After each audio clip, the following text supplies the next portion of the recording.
আছে উচ্চারণী তানবীন দুই জবর দুই জের দুই পেশকে তানবীন বলা হয় তানবীনের উচ্চারণ নুন সাকিনের মতো হয় উচ্চারণী তানবীনের পরিচয় হয়ে গেছে কিয়া অবস্থার নকশায় ফেরাতি নাম ইসরাই নাম হয়ে গেছে এখন তানবীনের উচ্চারণ হইতো উচ্চারণের 5টা খাম 10টা খাম আছে না নি দুই এক জবর আইলে যেটা পড়া লাগে দুই জবর আইলেও না পড়া লাগে আমি কিলা পড়ি শুনিও একটা কথা মনে রাখিও দুই জবরের লগে একটা আলিফ থাকবো বুঝছো নি দুই জবর লগে আলিফ থাকবো এটা লেখা যাইব বুঝছো নি এটা লেখা যাইব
দুই জবর আইলে না পড়া লাগে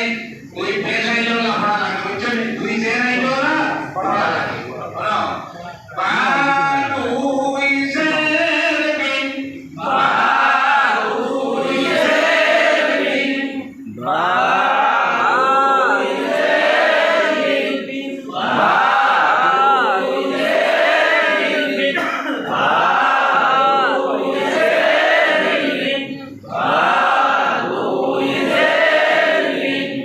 বা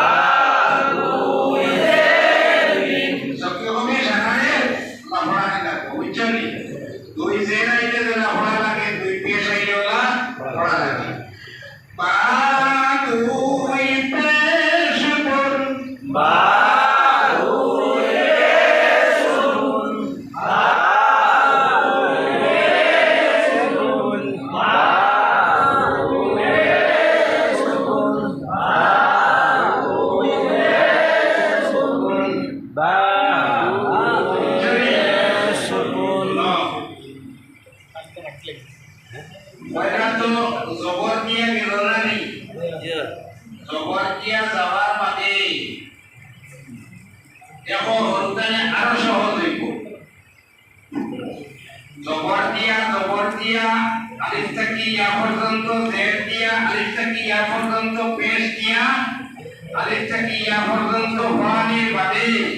ও দেখো কায়দা 6 নম্বর পৃষ্ঠা আছে শেষে 5টা লাইন আছে বুঝছনি কায়দা শেষে 5টা লাইন আছে বাবা দাদা নানা মামা ওই ওয়ালা বানা পড়াই দিও বুঝছনি ওয়ালা বানা পড়াই এর বাদে মুখস্থ বানান করাইও এর বাদে রিডিং পড়াইও বাবা